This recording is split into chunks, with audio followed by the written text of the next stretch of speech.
Praise the Lord. Amen. Sumasubrat kayo magkakapsat, ilan niyo pa nagmayak ni Juan. Parang i-introduce na di ka dito. Amen? Umintas ka. May basa tayong kakapsat di Philippians chapter 4 verse 6. Mananawag kayong mabalisa tungkol sa anumang bagay. Sa halip, hingin ninyo sa Diyos ang lahat ng inyong kailangan sa pamamagitan ng panalangin may pasasalamat. Ang topic po natin ngayon, gusto kong bigyan ng title, Turn Your Worries into Worship. Amen? Amen. Sino po ang may worries? Amen. Amen. Mga alalahanin, palipagtanda natin ay kakasal. Lahat po tayo may kanya-kanyang worries.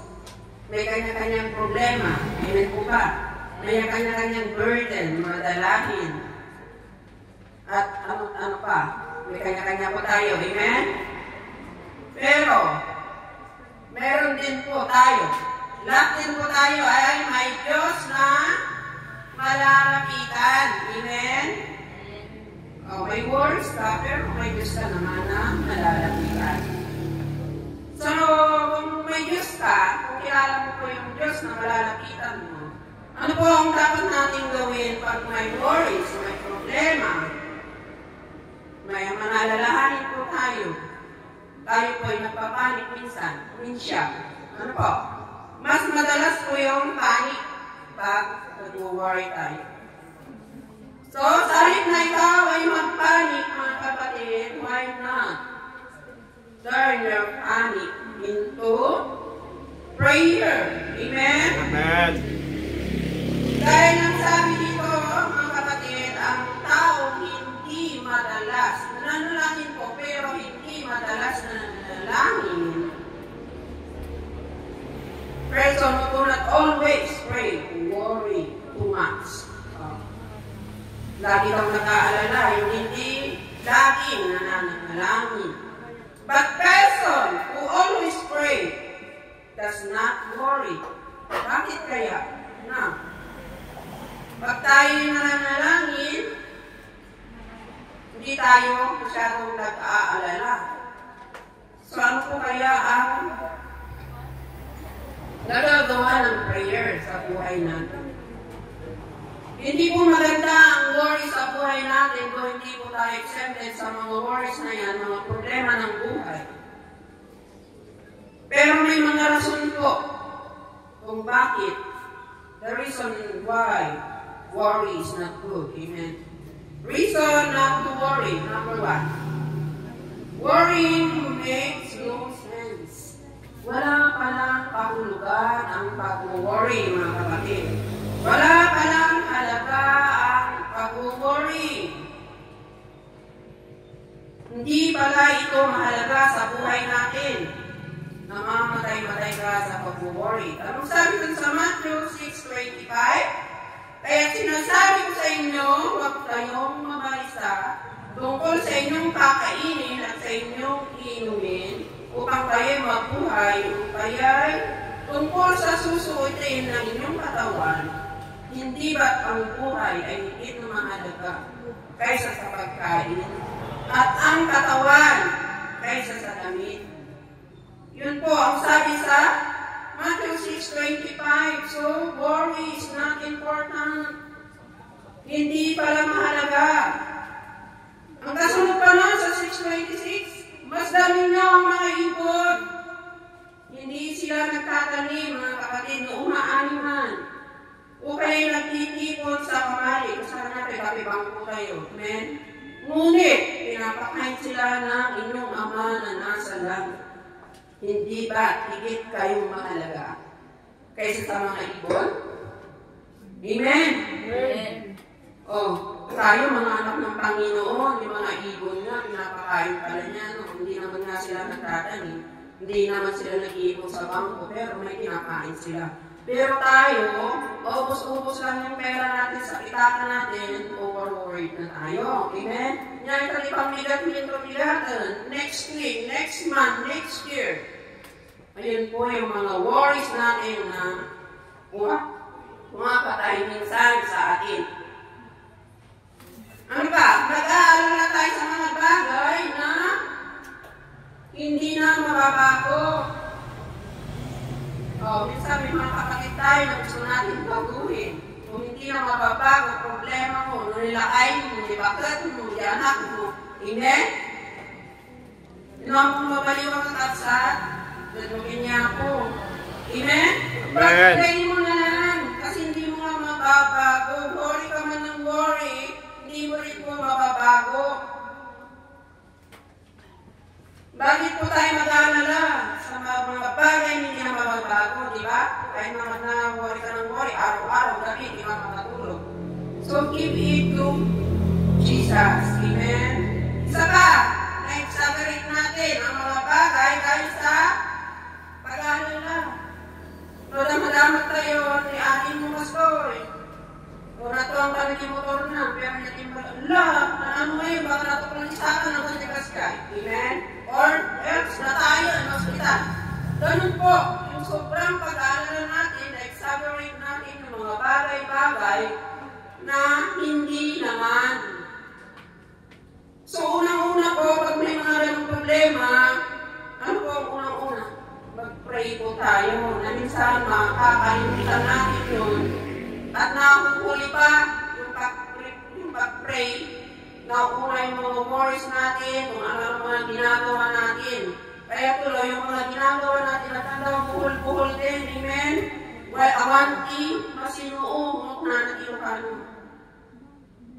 Ating kapsat, kaya worry is not important. Kaulay yung sense na rin kapsat. Reason number 2. Worrying will not hurt. Hindi pala makakatulong ang sobrang pag-aalala. Amen? In Matthew 6:27, sino sa inyo ang makapagpapahaba ng kanyang buhay ng kahit isang oras? O, naman tayo mga mapatid at ibiyag tayo kakaksa, o rin yung pag-worry tayo.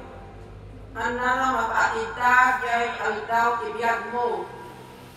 But instead, siguro makisisa yung pwede oras mo, kaya dadalag mo. Amen? Worrying cannot change your past. Past is past na di ba? Kalimutan mo na siya, pastor. Or your future. Why not give your future to our Lord? Di ba? Palaging yun, ang resolve mga problema, why not give it to our Lord? Amen? Amen. Lagi pong ganun na, pero huwag po natin gawing last limit ang kakasat. Pero most of the time, di ba? Nawarin niyo marami ng time ng ako sa ating malagip ni ako. Amen? So, worrying will not help. Kung sabi pa dun sa Proverbs 12:25, nagpapahina sa loob ng isang tao ang kabalisahan.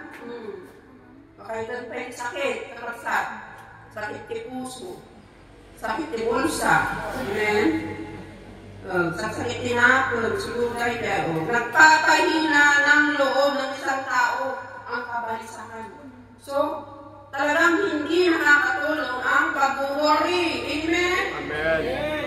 Apektado ang bawat aspeto ng buhay sa pag-aalala. Nakaumot ka kayo ng mga. What, bro? Worrying causes more exhaustion than work itself. Nabanban ng kanto ni kadalanak mo, awan ti mapanpanunot mo nga resolva.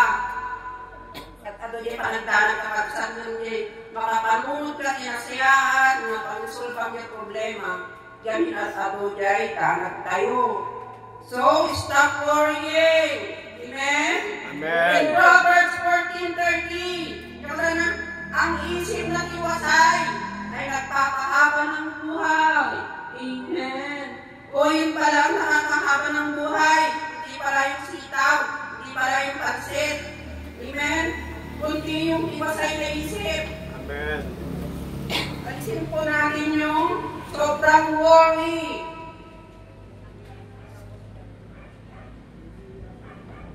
Stop worrying. Learn to trust God. Amen? Amen. Yun lang po. Learn to trust God. Sa reason, number 3. Worrying will not steer faith.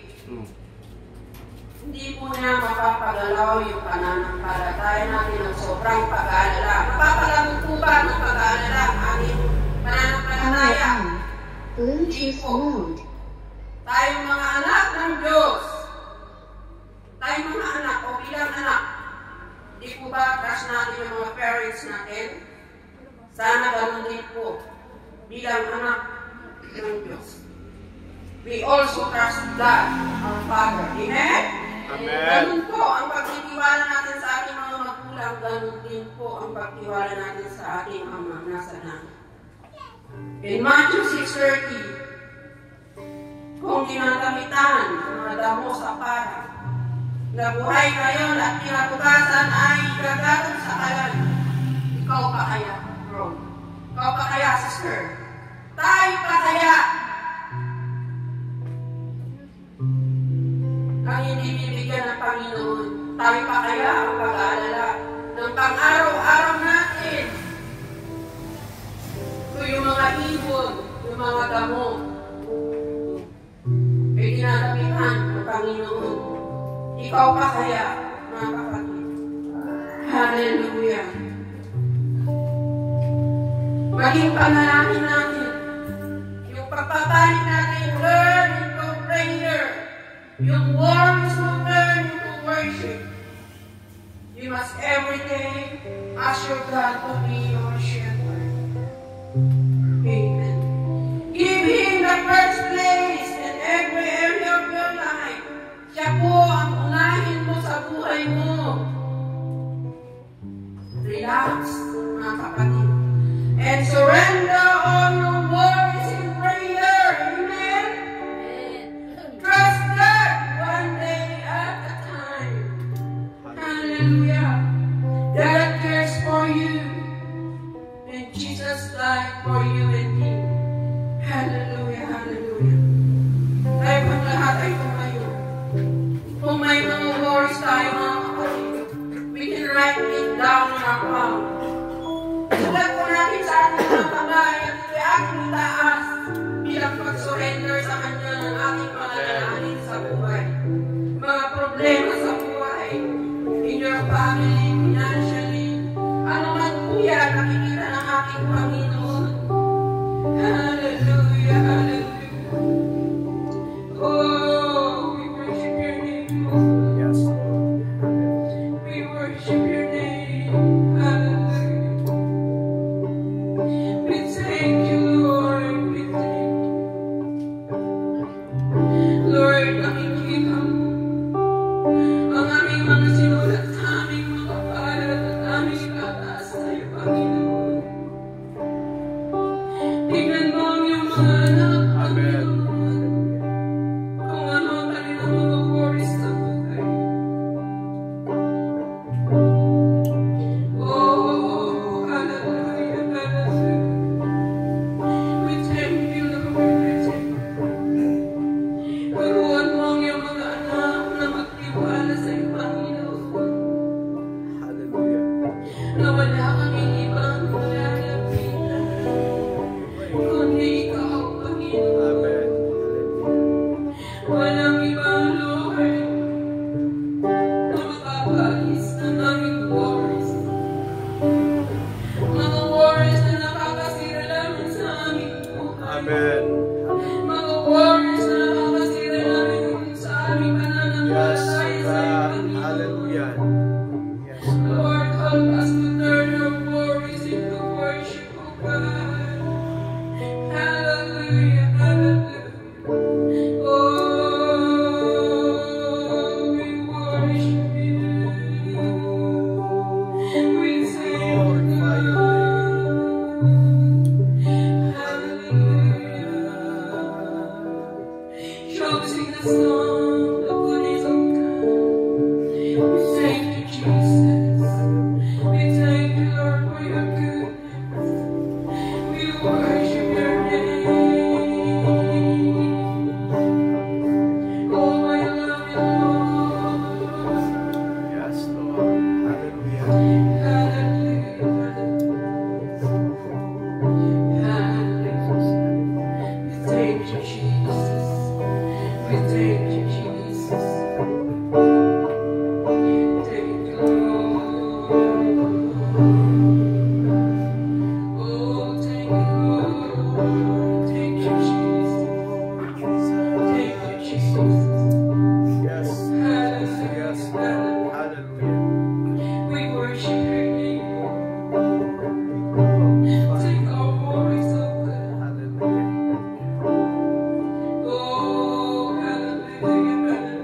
Sino po yung mga may alalahanin sa buhay? Sabi po ng message ng ating Panginoon, yung labis na pag-aalala ay hindi nakakatulong sa atin at hindi niya napapagalaw ang ating pananampalataya. Bakit kailangan mo mag-alala kung pwede ka namang mag-worship? Bakit kailangan mo magmugmok sa isang tabi para lalahanin ang iyong mga pangangailangan sa mga araw-araw, para lalahanin ang iyong mga problema? Why? Imbis na mag-worry ka, mag-worship ka na lang sa Panginoon. Sa hapong ito, lahat ng mga alalahanin po natin, isipin po natin lahat ng mga alalahanin mo sa buhay. At sabay-sabay nating itaas sa Panginoon ang ating mga alalahanin. Hallelujah! Habang inaawit ang awit na itataas kita, lahat ng alalahanin mo sa buhay, kapatid, isurinda mo ito sa Panginoon. Lahat ng mga alalahanin mo sa buhay, ibigay mo ito sa Panginoon. At hayaan natin ng banal na Espiritu ang siyang patuloy na pumilos sa ating mga buhay. Hallelujah! Oh, we praise you, Jesus. We exalt your holy name, O God. Hallelujah!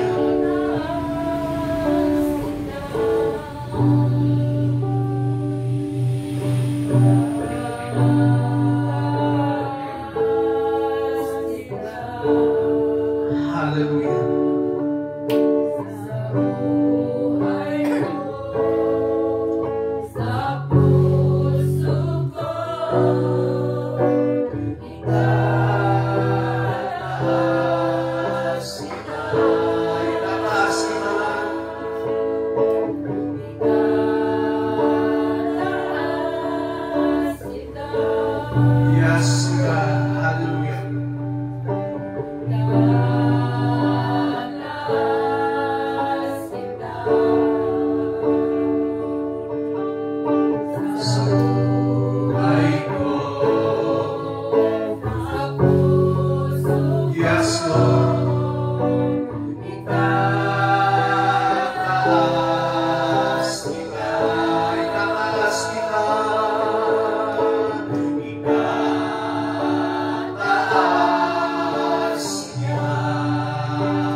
lahat ng alalahanin mo sa buhay. Palitan natin ang alalahanin nitong worship. Mag-worship tayo sa Panginoon. Imbis na mag-alala ka, kapatid. Mag-worship ka sa Diyos. Mag-worship ka sa Panginoon sa hapon ito. Ibigay mo sa Panginoon ang lahat ng iyong mga kamaramagan, ang lahat ng iyong malalahanin sa buhay. Ibigay mo ito sa Panginoon. Let's worship God. Let's worship our living God. Hallelujah. Oh, we praise you, Jesus. Hallelujah. Oh, we praise you, Lord. Hallelujah. We exalt your mighty name. We exalt your holy name, God. Hallelujah. Oh, we praise you, Jesus. Hallelujah. Hallelujah. Hallelujah. Mula sa iyong kinatatayuan, bakit ng Panginoon ang laman ng iyong puso? Bakit ng Panginoon ang iyong mga lalahanin, ang iyong mga pangamba sa iyong buhay? Sa wagang sa hapong ito, gusto ng Panginoon, sambahin mo siya. Gusto ng Panginoon, i-worship mo siya sa hapong ito. Gusto ng Panginoon na marinig ang iyong tinig sa pagsamba, sa mag-worship sa Kanya sa hapong ito. Hallelujah! Oh, we praise you, Jesus! Hallelujah! Woo, we praise you, Jesus! Hallelujah! Oh, we glorify your name. We praise you, Jesus. Hallelujah. Hallelujah. Panginoon, sa hapon ito, salamat sa iyong pagsalita na kami ay iyong pinalalahanan, na kami iyong tinuruan, na imbis na kami ay mag-worry, instead na kami ay mangamba, instead na kami ay mag-alala sa aming mga buhay, sa aming mga pangangailangan, sa aming future. Mag-worship na lamang kami, Panginoon. Kaya sa hapon ito, Banal na Espiritu, tulungan mo yung mga anak, tulungan mo yung church na mag-worship sa iyong dakilang pangalan. Tulungan mo yung mga anak na ibukas ang aming mga bibig, na ibukas ang aming mga langit upang aming iniklara ang iyong kadakilaan, ang iyong kabutihan, ang iyong katapatan sa aming mga buhay. Panginoon, marahil ang iba sa mga oras na ito na panghinaan ng kanilang mga kalooban, na panghinaan ng kanilang damdamin. At sa hapon ito, tulungan mo sila na maging worshiper sila sa lahat ng pagkakataon, sa lahat ng panahon ng aming mabuhay. At hayaan mo ba ng Espiritu na habang winu-worship ka ng iyong mga anak, maramdaman nila ang iyong kapayapaan, maramdaman nila ang iyong kagalakan, at maramdaman nila ang kasagutan sa lahat ng kanilang mga pag-aalala sa kanilang mga buhay. Maraming salamat sa inyo po na siya pong ginamit upang kami ay turuan at malalahanan ng mga bagay na dapat namin gawin. Panginoon, marami pong salamat, marami pong salamat. We give you all the glory, praises, and adoration. In Jesus Christ, mighty we pray. Everybody says,